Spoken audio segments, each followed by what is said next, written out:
Dear students, तालिब इल्म, आज हम सेकेंड ईयर के third language subject teaching of Urdu के बारे में एक मुख्तसर सी इम्पोर्टेंट जानकारी हासिल करेंगे।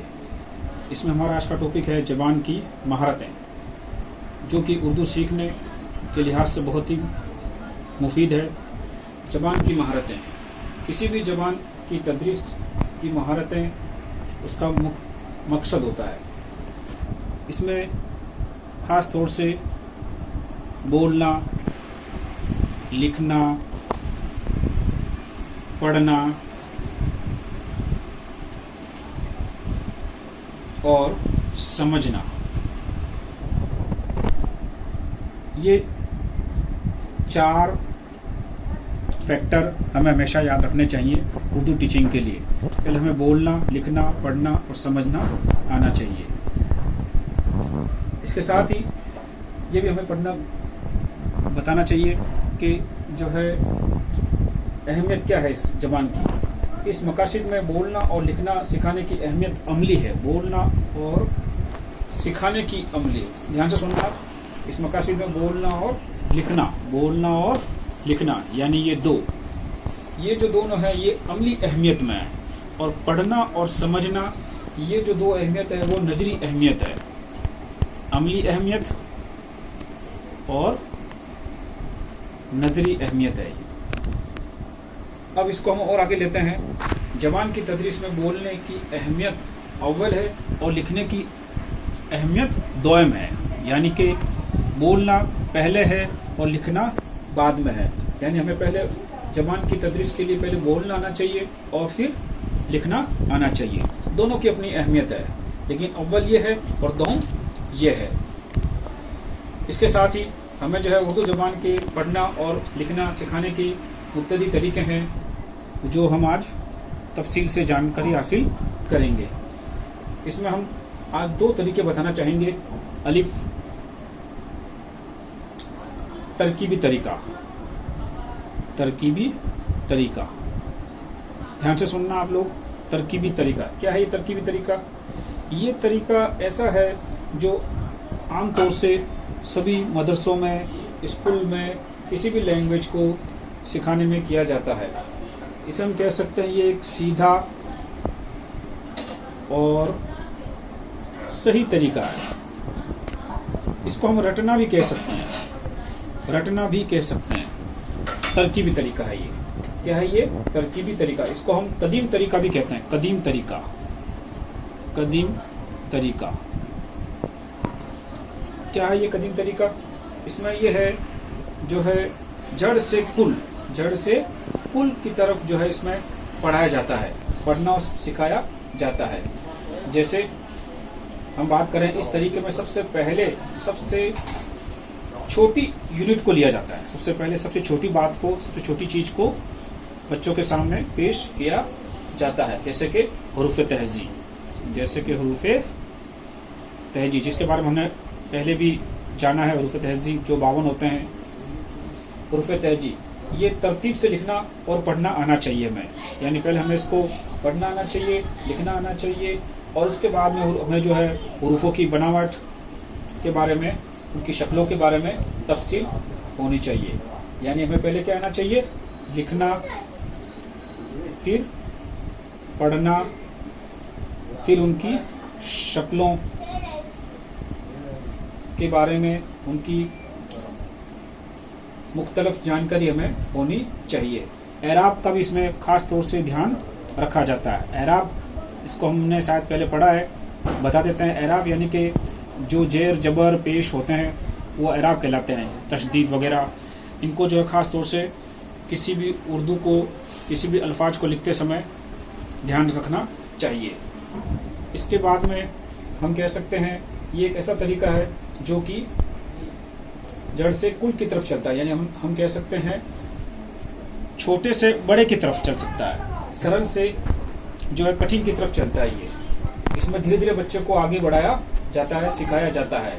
जैसे हम कह सकते हैं एराब सिखाने के बाद हम उनको 2 हरफी, 4 हरफी अल्फाज हम उन्हें सिखा सकते हैं और धीमे धीमे तालिब इल्म को आगे बढ़ा सकते हाँ, तो पहला तरीका हो गया तरकीबी तरीका, तो और दूसरा तरीका है तहलीली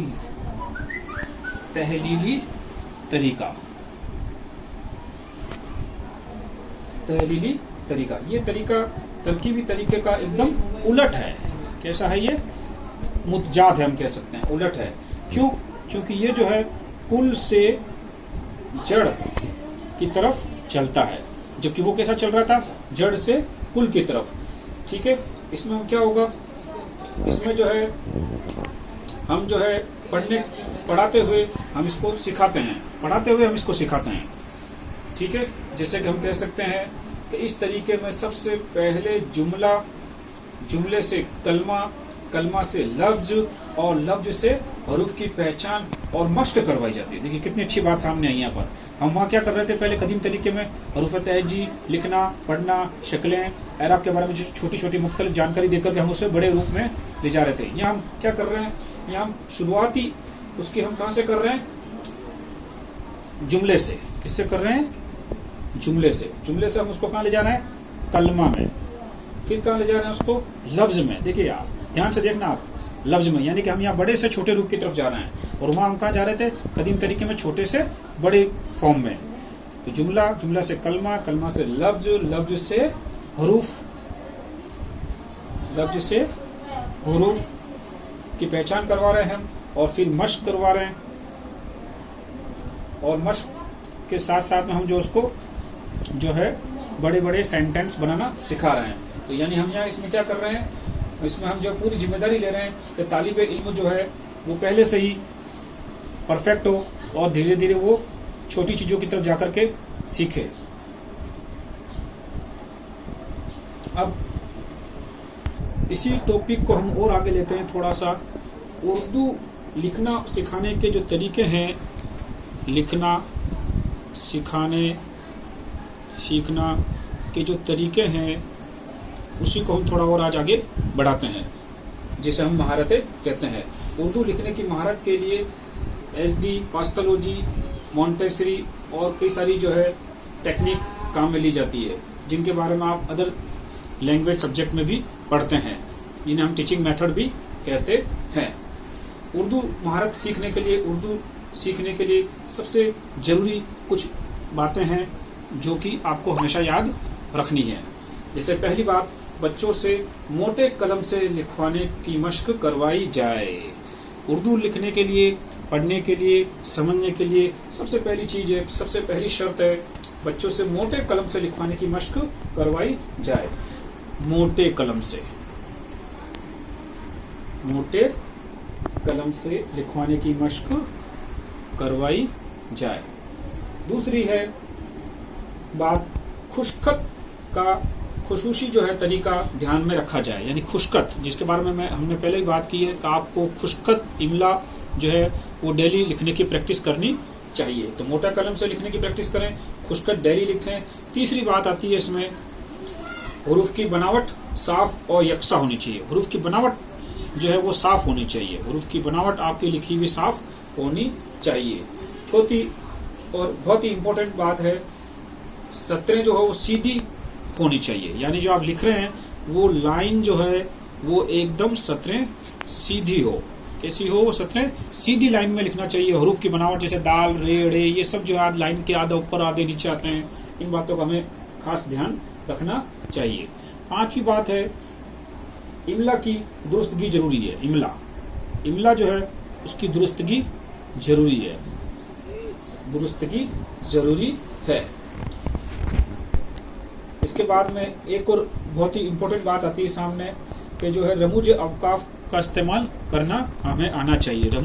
रमूज अवकाफ, हमें रमूज अवकाफ का खास तौर से ध्यान रखना चाहिए, जिसे हम हिंदी में कहते हैं विराम चिन्ह। सत्ता, वक्फा, निदाया, फबाइया, कोमा, डैश, इन सब का हमें सही इस्तेमाल करना आना चाहिए उर्दू के लिहाज से भी। इसके बाद एक चीज और आती है खास तौर से, वो है कि उस्ताद सही तलफ़ुज़ के साथ इमला लिखा है और फिर जांच के बाद उसे दुरुस्त करवाए।